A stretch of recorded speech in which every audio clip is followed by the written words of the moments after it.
शुरुआत 1945 से होती है, जहां एक प्लेन में कोई गड़बड़ी हो गई थी, जिस वजह से उसे जापान की एक आइलैंड पर उतारा जा रहा था। ये काम एक सीनियर पायलट कर रहा था जिसका नाम शिकिशिमा होता है। वो इस वक्त अपनी पूरी टीम के साथ था। आइलैंड पर आने के बाद वो एक सीनियर मैकेनिक के पास आया और उसे प्लेन ठीक करने को कहता है। शिकिशिमा खुद इस आइलैंड पर घूमने के लिए आगे बढ़ा। वो समंदर में अजीब तरह की मछलियाँ देखता है जो मरी हुई थी। घूम फिर कर वो रात को वापस आया। टीम के पास वो जैसे ही पहुंचा, सबको इमरजेंसी अलार्म की आवाज सुनाई देती है, जिस वजह से पूरी टीम घबरा गई, क्योंकि तभी इनके सामने गॉडजिला आ जाता है। वो आगे बढ़ रहा था, उसे देखकर सारे लोग काफी डर जाते हैं। वो भागने लगे, किसी को भी कुछ समझ नहीं आती। मैकेनिक कहता है कि हम इसे अपनी मशीन गन से मार सकते हैं। शिकिशिमा जी, आपको ऐसा करना चाहिए। अब शिकिशिमा गन तो लेता है, पर गॉडजिला के पास आने पर न जाने उसे क्या हुआ। वो मशीन गन से गोलियां ही नहीं चला पाता, इसलिए सभी सिपाहियों को अपनी छोटी मोटी गन से गोलियां चलानी पड़ती है। ये देख गॉडजिला उससे भी आ गया, आगे बढ़ने लगा, सबको ही कुचलने लगता है। देखते ही देखते वो सबको चींटियों की तरह मसल कर मार देता है। ये देखकर शिकिशिमा काफी डर गया, जिसके साथ ही वहाँ जोरदार धमाका हुआ। शिकिशिमा काफी दूर जाके गिरा, वही बेहोश हो जाता है और सबको मारने के बाद गॉडजिला जोरों से दहाड़ने लगता है। सुबह जाकर शिकिशिमा को होश आई। आगे बढ़ने पर उसने देखा कि मेरी पूरी टीम मारी गई है। हर तरफ उनकी लाशें पड़ी हुई थी। लाशों को मैकेनिक यहाँ एक साथ लाकर रख रहा था, क्योंकि गॉडजिला के हमले में वो किसी तरह बच गया था। शिकिशिमा के वहाँ आने पर मैकेनिक उस पे काफी भड़क गया, कहता है कि इन सब की मौत की जिम्मेदार तुम हो, तुमने गॉडजिला पर वार नहीं किया, इसलिए सभी मारे गए। जो सुनकर वो काफी दुखी हो गया। कुछ टाइम के बाद शिकिशिमा को बाकी पायलट्स के साथ वापस टोक्यो भेज दिया जाता है। वो जब घर आया तो पता चला कि यहाँ बमबारी की वजह से सब कुछ तहस नहस हो गया है। सारे घर टूट फूट गए, यहाँ तक कि शिकिशिमा का घर भी पूरा बर्बाद हो चुका था। यहाँ उसकी पड़ोसन मिली, कहती है कि तुम बच गई हो। रोती हुई बोली, पर मेरा बेटा मारा गया। शिकिशिमा पूछता है, क्या मेरी मॉम डैड जिंदा है? वो कहती है कि नहीं, यह सभी मारे गए हैं। दुखी होकर आगे बढ़ी, बार बार यही कहती रहती है कि हमारी किस्मत ही खराब है, जिसमें हमारे साथ ये सब हो गया। शिकिशिमा जब आगे बढ़ा तो पुलिस एक औरत के पीछे पड़ी हुई थी। उसने हाथ में बच्चा उठाया हुआ था। औरत जब भाग रही थी तो वो उसके सामने आ गया। तब औरत शिकिशिमा को वो बच्ची पकड़ाकर वहाँ से भाग जाती है। वो जब थोड़ा आगे बढ़ा तो वही औरत उसके पास आई। शिकिशिमा उसे पूछता है कि तुम कौन हो? वो बताती है कि मेरा नाम नोरी है। ये बच्ची मुझे एक जगह पर मिली थी, मैंने इसे ले लिया क्योंकि इसके मॉम डैड भी धमाके में मारे गए। ये सुनकर शिकिशिमा कहता है ठीक है, और बच्ची उसे पकड़ाकर आगे बढ़ने लगा। नोरी भी उसके पीछे पीछे जाने लगी, कहती है कि तुम हमें इस तरह अकेले नहीं छोड़ सकती। रात के वक्त ये लोग शिकिशिमा के घर के पास गए। नोरी बताती है कि मेरा इस दुनिया में कोई नहीं है, और सच बात तो ये है कि इस बच्ची की मॉम ने इसे मेरे हवाले कर दिया था, ये कहकर कि अगर मुझे कुछ भी हुआ तो इसे तुम पाल लेना। जो सुनकर शिकिशिमा काफी खुश हो गया, कहता है कि तुम बहुत अच्छे इंसान हो जो इस छोटी सी बच्ची को पाल रही हो। अगले दिन काम की तलाश में शिकिशिमा आगे बढ़ा। पड़ोसन उससे पूछती है कि वो औरत और बच्ची कौन है। शिकिशिमा जवाब देता है कि मुझे नहीं पता, वो मेरे पीछे आ गई थी, हमारी तरह वो भी बेघर और लाचार है। पड़ोसन फिर पूछती है कि वो बच्ची हर वक्त क्यों रोती रहती है, क्या उसकी मॉम उसे दूध नहीं पिलाती, कोई चीज नहीं खिलाती? शिकिशिमा कहता है कि वो उस औरत नोरी की बच्ची नहीं है। ये सुनकर पड़ोसन को बच्ची पर तरस आ गया। वो उसे दूध पिलाती है, ये उसे शुक्रिया अदा कहती है और एक साथ ही रहने लगे। 1 साल तक सब ऐसे ही चलता रहा। एक दिन शिकिशिमा कहता है कि मुझे गवर्नमेंट की एक नौकरी का खत मिला है, जिसमें मैंने समंदर की गहराइयों में मिशन करने जाना है। दरअसल मेरा काम वहाँ बॉम्ब्स को ढूंढकर उन्हें खत्म करना है, जो माइंस खुदाई करके वहाँ लगाए गए हैं। वो दूसरी जंग के दौरान अमेरिका और जापान ने लगवाए थे वहाँ। नोरी कहती है मगर ये काम काफी खतरनाक लग रहा है। शिकिशिमा कहता है कि हाँ है तो खतरनाक, लेकिन इसके बदले हमें बहुत सारा पैसा मिलेगा, जिससे हम जिंदगी में आगे बढ़ सकते हैं, बहुत खुश रहेंगे, जो बच्चे के लिए बहुत जरूरी है। नोरी कहती है मगर मैं तुम्हें मरने नहीं देना चाहती। शिकिशिमा कहता है पर मुझे कुछ नहीं होगा, क्योंकि गवर्नमेंट हमें काफी अच्छे हथियार और कश्तियाँ दे रही है। पर अगले दिन शिकिशिमा जब काम पर गया तो उससे पता चला कि गवर्नमेंट ने इनके साथ बस झूठ बोला है, क्योंकि इन्हें बस आम से हथियार और कश्तियाँ दी जा रही। यहाँ शिकिशिमा की मुलाकात डॉक्टर से भी हुई, जो इस पूरे मिशन की हेड थी। डॉक्टर उसे भी कश्तियों के बारे में सारी बात समझा देता। डॉक्टर के लोग एक माइंड बॉम्ब को ढूंढकर उस पर निशाना लगा रही थी। कई बार शूट करते हैं, लेकिन उनका निशाना ठीक नहीं लग रहा था, हमेशा चूक जाता था। मगर जब शिकिशिमा निशाना लगाता है तो वो आसानी से ही माइंड बॉम्ब को फोड़ देता है, जो देखकर डॉक्टर काफी खुश हो गया। रात को शिकिशिमा को वही सपना आया जिसमें गॉडजिला उसके साथियों को कुचलता हुआ आगे बढ़ने लगता है। ये भयानक सपना देखकर शिकिशिमा चौंक कर उठ जाता है। अपने साथियों की मौत पर काफी दुखी होने लगा। नोरी उसे पानी पिलाती है। शिकिशिमा बताता है कि मुझे ऐसे भयानक सपने आते रहते हैं, उम्मीद करता हूँ कि जल्द मैं ये सब भूल जाऊँ। वो काफी दुखी होने लगा। तब नोरी उसे संभालती है। अब एक आइलैंड पर न्यूक्लियर धमाका हुआ जो अमेरिका ने करवाया होता है। फिर ऐसे वक्त गुजरता गया जहाँ शिकिशिमा अपनी टीम के साथ और भी कई सारे बॉम्ब्स को तबाह कर देता है और हंसी खुशी नोरी और बच्ची के साथ रहने लगता है। ये लोग अपना घर भी बना लेते हैं जहाँ शिकिशिमा अपनी पूरी टीम को लाया। नोरी सबके लिए खाना बनाती है। सब काफी खुश हुए। उन्होंने तारीफ की। कहती है भाभी खाना बहुत मजे का बना है। ये सुनकर नोरी कहती है मैं शिकिशिमा की वाइफ नहीं हूँ। जो सुनकर पूरी टीम काफी चौंक जाती है। तब शिकिशिमा उन्हें बताता है कि धमाके के बाद से ही ये मेरे साथ रह रही है क्योंकि इसका मेरी तरह कोई भी नहीं है और ये बच्ची भी हम दोनों की नहीं है। जिस पर टीम कहती है कि आप दोनों को शादी कर लेनी चाहिए। एक दिन नोरी शिकिशिमा को कहती है कि मुझे एक जगह पर नौकरी मिली है, मैं जल्द ही अपने पैरों पर खड़ी हो जाऊंगी और बच्ची को पड़ोसन संभाल लेंगी। मेरी उनसे बात हो गई है। जिस पर शिकिशिमा भी मान जाता है। अब बताया गया कि अमेरिका जगह जगह न्यूक्लियर हमले करवा रहा है, जिसका उल्टा असर ये हुआ कि गॉडजिला और ज्यादा बड़ा, खतरनाक और ताकतवर बन गया है और अब वो जापान की तरफ बढ़ रहा था। अब ये टीम जब आगे बढ़ी तो इन्हें वो शिप बर्बाद हुई नजर आई जो 1945 में गॉडजिला के हमले से बर्बाद हुई थी। ये देखकर टीम काफी चौंक गई। वो सोचती है कि ये काम भला कौन सा जानवर कर सकता है जो इतना बड़ा था। तब शिकिशिमा बताता है कि ये गॉडजिला ने किया था क्योंकि वहाँ उसे मरी हुई मछलियाँ नजर आ जाती है। वो बताता है कि जब भी गॉडजिला ऊपर आने वाला होता है तब वो नीचे के जानवरों को मार कर ऊपर भेज देता है। ये चीज मैंने एक आइलैंड पर देखी थी। अब अचानक ही कई सारी बड़ी मरी हुई मछलियाँ शिप के चारों तरफ फैल जाती है। जो देख शिकिशिमा काफी घबरा गया क्योंकि समझ गया था कि यहाँ पे गॉडजिला आ रहा है। वो डरते हुए कहता है कि हमें यहाँ से जल्द निकलना चाहिए। जिसके साथ ही गॉडजिला पानी से बाहर आ जाता है। वो इनकी शिप के पीछे लग गया था और ये लोग तेजी से आगे बढ़ रहे थे। शिकिशिमा और डॉक्टर एक काफी बड़ा बॉम्ब पानी में फेंकते हैं जो गॉडजिला से जा टकराता है। इन्होंने कई सारे धमाके किए पर गॉडजिला का जिस्म इतना मजबूत था कि इन धमाकों का उस पर कोई असर नहीं होता, बल्कि अब वो अपना मुंह भी बाहर निकाल कर आगे बढ़ने लगता है। ये लोग एक और बॉम्ब पानी में फेंकते हैं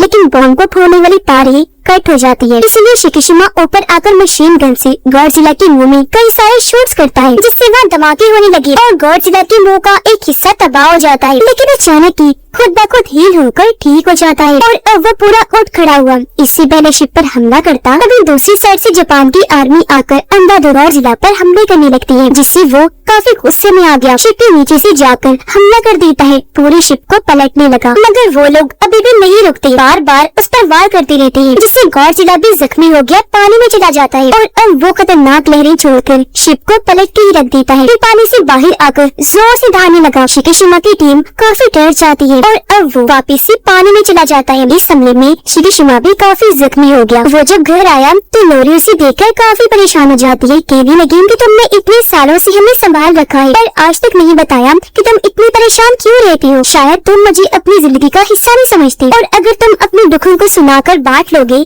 तो वो तुम्हें कम लगेंगी। तब शिकिशिमा बताता है कि 1945 की मेरी गलती की वजह से सारी टीम मारी गई। मुझे मशीन गन से गॉडजिला को मारना था लेकिन मैं काफी डर गया। हमला मुझसे हुआ ही नहीं। इस वजह से गॉडजिला ने मेरी पूरी टीम को मार दिया। ये सुनकर नोरी उसे संभालती है कि देखो जो किस्मत में लिखा है वो होकर ही रहता है और जिसे जिंदा रहना है वो किसी भी हालत में नहीं मरेगा। शिकिशिमा कहता है मैं हर रोज ये चीजें याद करके मरता हूँ। काश मैं भी उनके साथ उसी आइलैंड पर ही मर जाता। नोरी फिर उसे समझाती है कि देखो अगर आज तुम जिंदा हो तो जरूर तुम्हारी जिंदगी का कोई बड़ा मकसद बाकी। उधर समंदर में गॉडजिला फिर से आ गया जो अब एक शिप की तरफ बढ़ने लगता है। वो टीम भी गॉडजिला पर अंधाधुंध हमले करने लगती है। घर में शिकिशिमा बच्ची के साथ था जहाँ अचानक इमरजेंसी अलार्म बजने लगता है। रेडियो में बताया जा रहा था कि गॉडजिला ने एक शहर पर हमला कर दिया है। जो सुनकर शिकिशिमा को नोरी के लिए काफी फिक्र होने लगी क्योंकि वो भी उसी शहर में ही नौकरी के लिए गई। जबकि उस शहर में गॉडजिला तबाही मचाता हुआ आगे बढ़ने लगता है। इस वक्त नोरी एक ट्रेन में बैठी गॉडजिला को देख रही थी और अब वो उस ट्रेन पर ही हमला करके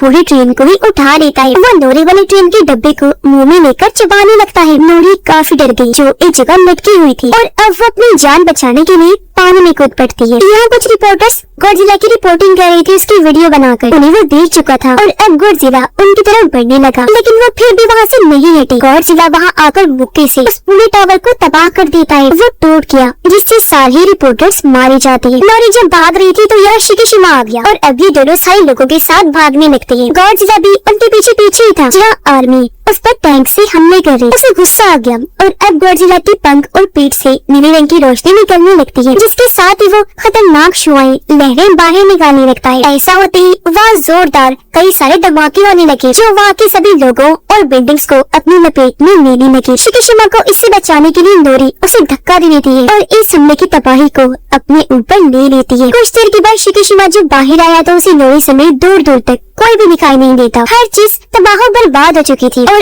अब नोरी की मौत की वजह से शिकिशिमा काफी दुखी हो जाता है। वो ठोट कर रोने लगा। यह गॉडजिला चिल्लाते धारते हुए आगे बढ़ने लगता है। उसे देखकर शिकिशिमा को भी गुस्सा आ गया। वो भी बदला लेने के लिए धारने लगता है। शहर में सारे लोग हर तरफ फैली तबाही को देखकर काफी परेशान हो जाते हैं और अब से फिर गॉडजिला पर ये लोग रिसर्च करने लगे। घर आकर शिकिशिमा नोरी के लिए दुआ करवाता है। बच्ची को भी संभाल रहा था, जो काफी रो रही होती है। डॉक्टर यहाँ सबको बताता है कि गवर्नमेंट ने हमें और बाकी दुनिया भर की सिपाहियों को गॉडजिला को रोकने के लिए चुना है और अब मेरे पास एक प्लान है। जिसके बाद वो ने उस जगह पर लाता है जहाँ गॉडजिला को रोकने वाली पूरी टीम थी और तब यह जर्नल आकर सबसे मिलते हैं। कहती है कि गॉडजिला के हमले काफी बढ़ चुके हैं। इन हालात में हमारी मदद कोई नहीं करेगा, हमें जो भी करना है खुद ही करना होगा। फिर वो बताता है कि गॉडजिला को हराने के लिए डॉक्टर ने एक प्लान बनाया, जो सुनकर सारे लोग कहते हैं कि हमने गॉडजिला को अपनी आंखों से देखा है, वो बहुत ताकतवर खतरनाक है, उसे हम किसी भी तरह नहीं रोक सकते। ये सुनकर डॉक्टर कहता है, मैं एक नेवी ऑफिसर भी हूँ, साथ ही एक साइंटिस्ट भी हूँ। हमने गॉडजिला पर हमला किया था,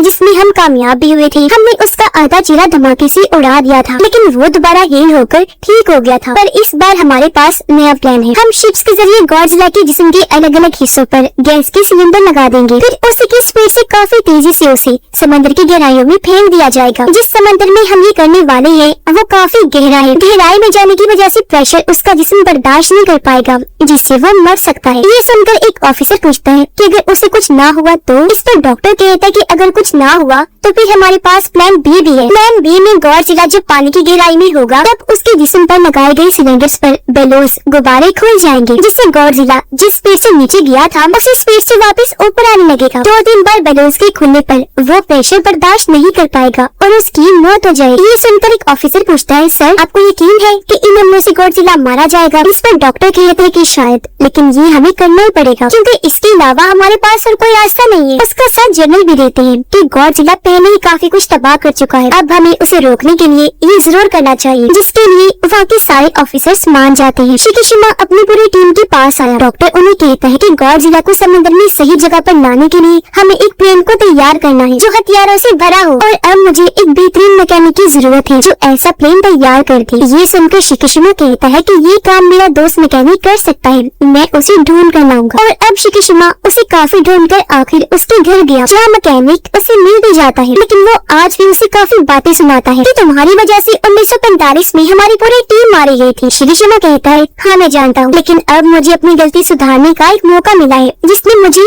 तुम्हारी मदद चाहिए। गॉडजिला को मारने के लिए हमें एक प्लेन चाहिए जिसे तुम्हें तैयार करना होगा। इससे हमारे गवर्नमेंट और आर्मी की भी हम मदद कर सकते हैं, साथ ही करोड़ों लोगों की भी जानें बचा सकते हैं। जिसके लिए वो मैकेनिक मान गया। वो शिकिशिमा के साथ उस जगह पर आया जहाँ उसने प्लेन तैयार करने थे। वो आगे बढ़ा, अपने काम पर लग जाता है प्लेन को तैयार करने में। उधर डॉक्टर ने भी कई सारी हथियार और गैस सिलेंडर तैयार करवा लिए थे। कुछ ही दिनों में प्लेन भी तैयार हो जाती है। कुछ दिन के बाद शिकिशिमा बच्चे से आकर मिला, जहाँ उसने एक पेंटिंग बनाई हुई थी, जो कागज वो शिकिशिमा को देती है। जो देख वो कहता है कि बेटा इस पेंटिंग में तुम काफी दुखी लग रही हो, क्या बात है? उस पर वो कहती है कि जी क्योंकि मुझे मोम बहुत याद आ रही है। जो बताकर वो रोने लगी। उसे देखकर शिकिशिमा को भी काफी दुख हुआ। वो बच्ची को संभालता है। फिर जैसे ही रात हुई वो एक खत लिखकर बच्ची के पास रखता है और उसे सुलाकर वहाँ से चला जाता है। वो आकर मैकेनिक से मिला, जिसने और भी कई सारे प्लेन्स तैयार कर लिए थे। एक प्लेन में शिकिशिमा बैठ गया। तब मैकेनिक उसे बताता है कि मैंने इसमें भी बम, हथियार और गैस सिलेंडर लगा दिया है, तुम्हें बस इस प्लेन को और इसके बटन्स को अच्छे से इस्तेमाल करना होगा। 1945 में गॉडजिला ने कुचलकर तुम्हारे सभी साथियों को मार दिया था, पर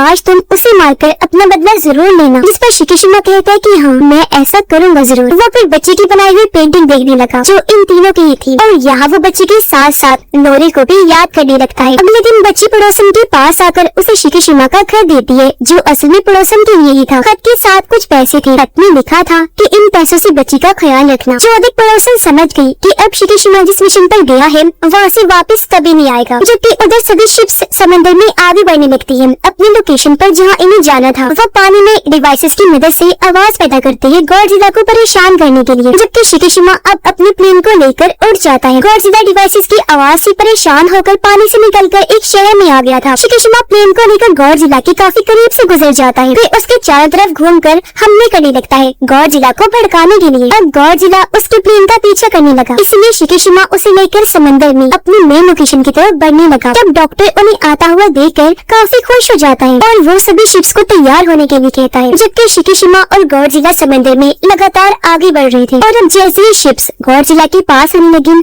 उसके जिस्म से फिर से नीले रंग की रोशनी चमकने लगती है। एक बार फिर पानी में शुआएं लहरें छोड़ता है जिससे यहाँ एक बार फिर जोरदार धमाके होने लगे। लेकिन इस बार शिप्स पर इसका कोई खास असर नहीं होता, जिसके बाद ये लोग पानी में सिलेंडर्स फेंकने लगते हैं। गॉडजिला के चारों तरफ घूमकर उसके पूरे जिस्म पर सिलेंडर्स लगाने लगते हैं क्योंकि इस वक्त उसका पूरा ध्यान शिकीशिमा के शिप पर ही था। और अब ये लोग अपनी शिप्स के जरिए सभी सिलेंडर्स को चला देते हैं, जिसके साथ ही काफी तेजी से गॉडजिला को पानी में डुबो दिया जाता है। उसका जिस्म पानी में 1500 मीटर तक नीचे चला जाता है। फिर अचानक ही वो रुक गया, जो देखकर सभी लोग काफी खुश हो जाते हैं क्योंकि उन्हें लग रहा था कि गॉडजिला मर गया होगा। लेकिन वो इतनी आसानी से मरने वाला नहीं था। पानी में जाकर भी वो उनकी रस्सियों को खींचने लगता है, जिससे वो भी समझ गई कि वो अभी तक जिंदा है। इसलिए अब वो प्लान बी के मुताबिक सिलेंडर में लगाए गए बलून्स को ओपन करने लगते हैं, जिससे गॉडजिला एक बार फिर से तेज स्पीड में ऊपर आने लगता है। लेकिन 800 मीटर पर आने के बाद वो रुक जाता है और अब वो उन बलून्स को एक एक करके तोड़ने लगता है। इसलिए अब रस्सियों को खींचकर गॉडजिला को ऊपर लाने की कोशिश की जाती है। कुछ देर में वो ऊपर आ तो गया पर उसके जिस्म पर एक भी खरोच नहीं आई होती। वो जोर से धारने लगा, फिर से शुआओं की लहर बनाने की तैयारी करता है। उसका खतरनाक बड़ा सा मुंह देखकर सब लोग काफी डर जाते हैं। अपनी मौत को सभी लोग अपनी आंखों के सामने देख रहे थे। वो हिम्मत अब हार चुके थे। लेकिन अभी भी शिकीशिमा प्लेन में बैठकर आगे बढ़ रहा होता है, जहाँ उसे अपने मरे हुए साथियों के साथ ही नोरी की भी याद आने लगती है और उसे एक बार फिर बदले का ख्याल आया। इसीलिए अपने प्लेन को लेकर वो गॉडजिला के मुंह में ही घुस जाता है और अब जैसे प्लेन तबाह हुआ काफी बड़ी धमाके के साथ गॉडजिला का पूरा मुंह ही उड़ जाता है। ये देखकर डॉक्टर और सारे लोग शिकीशिमा की मौत पर काफी दुखी हो जाते हैं। पर कुछ ही दूरी पर पैराशूट पर उड़ते हुए उन्हें शिकीशिमा नजर आ जाता है, जो देखकर सभी काफी खुश हो जाते हैं कि थैंक गॉड वो अभी जिंदा है। इस सब के बारे में रेडियो के जरिए मैकेनिक को भी पता चल गया था, जो जानकर वो भी काफी खुश हो जाता है। और उसे याद आया कि हाँ, मैंने शिकीशिमा को बताया था कि इस प्लेन में पैराशूट भी है। उसे इस बात से काफी खुशी हुई कि उसने अपनी जहानत से